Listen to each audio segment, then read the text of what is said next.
all that the work requires from you is to show up. That's it.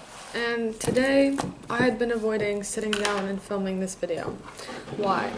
This week, I kind of struggled with my artist pages, not because I wasn't writing them, I just wasn't timing it well, so I'd end up like getting to the end of the day, and then I'd sit at the page and hate the page more because of it's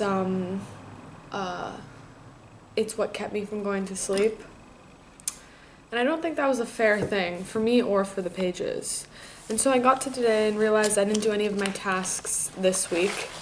Not because they weren't, I don't know, I just didn't find them really interesting this week. I was kind of tired of the whole concept, like, oh, write a letter to yourself at 80, write a letter to yourself at 8, da-da-da-da, and I was just like, and that's again coming back to like thinking you're above the work.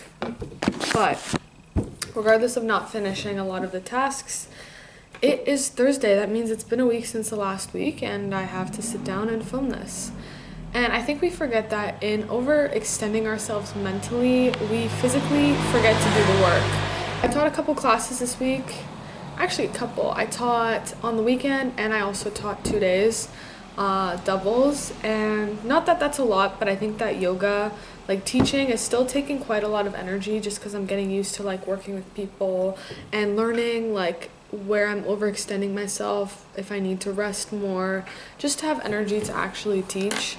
I am feeling a wave of overwhelm because I know my slow-paced time is coming to an end, which is so funny because initially I did not like Florence for its kind of like slow pace and very romanticized approach. And now I am kind of sad that I know that that's coming to an end because, this is kind of the slowest week of the year, Ferragosto. It's like their holiday.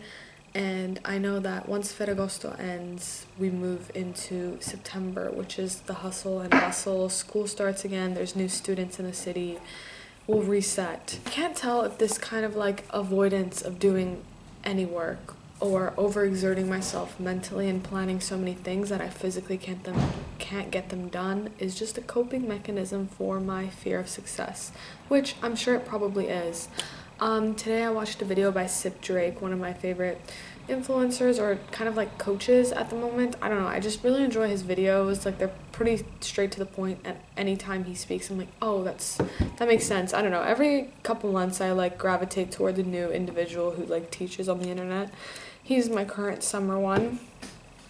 And he was speaking about how you have to shoot really high, like you have to set your goals really, really high, make them unrealistic so that you land in the range of incredible anyway. Because he was talking about like baseball players. I think he's like a mental, like a athletic coach or something. But he basically spoke about how there's this one pitcher and his goal was like 197, like the intensity of the velocity of the ball he throws, or the speed of it. It was like 197, and that was like really unrealistic. He hit like 194 or something, and then he was like, my next goal is 104, and that's like insane if you know about baseball, sorry.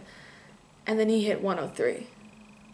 So it was kind of like, set your goals so unreachable, or set your goals high, because the velocity of your effort to do the work will increase. And I kind of sat down and I set these goals. I'm not going to share them with you, but I'm looking at the list and I'm like, let's do the work. I genuinely believe in all of them. I'm like, yeah, that makes sense. And now I'm motivated to do that. But what I'm learning is how to balance that fire, because I'm one of those people that can lock in so hard and completely disconnect from the world, but that's not healthy.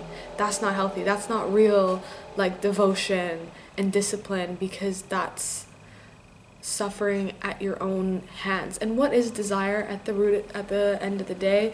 It comes from a place of ego. So I think you have to balance the desire with the devotion, and also allow time for like rest, pleasure, and play. Otherwise it doesn't taste as good. You get there and you forget why you even wanted it in the first place. So that's a kind of summary of what's been up. So this week was recovering a sense of integrity. did I recover that integrity? I'd say my artist date this week is I went to the river, and this actually correlated to some of the tasks this week. It was like plan a 1-day trip, like a getaway. So I went on a Tuesday, technically wasn't the weekend, but the weekend here I don't want to really go anywhere because of the tourists. So I took the bus, I went to the river. I just felt a little bit more disconnected this week because usually when I've been writing the morning pagers, I like say great creator work through me, like this great creative force, and I ask it to kind of journal with me. And this week I didn't do that. So maybe that's why I'm feeling disconnected from filming this video right now, because I'm like, usually I'll say before I film the video, like, great creator, like, work through me, like, what needs to come out, what did I learn this week? And yeah, maybe actually what I learned this week is that your efforts do play a part. Every little effort plays a part in your success. So maybe the fact that, I kind of slacked this week shows just because of like my confidence in myself. That's another thing that people don't correlate. Confidence comes from work. Anxiety comes from inaction. Depression comes from stagnancy and fear.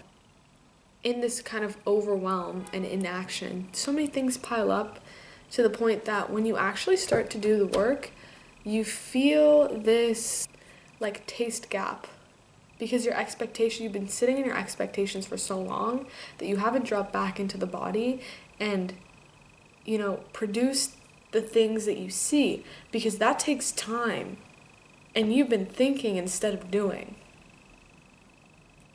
So it's bridging the gap, and bridging the gap takes a lot of patience, it takes discipline and devotion, and that's actually one of the biggest things I'm learning with this whole thing. Success isn't an overnight thing, babe. You have to really live the things you believe in. Like, set your goals high, but also be willing to step every single step fully in the process of it. I don't know, I don't feel like I have much else to say. I'm kind of disappointed this week, I'm not gonna lie. It's kind of like a droopy video.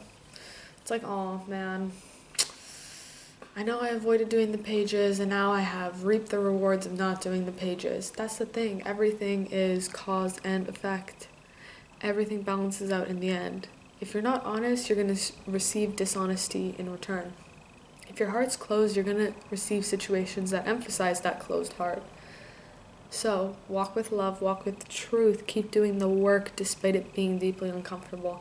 Because most of the real true work is deeply uncomfortable.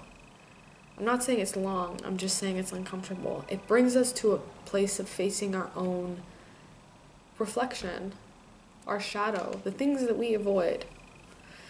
So, yeah, I think this is a massive tool for reflection and shadow. I think it's a mirror, really. This work, this book, has been a mirror. So all week I've sat in this, overwhelmed. So many ideas, so many projects, so many things to do. Yet have you done any of them?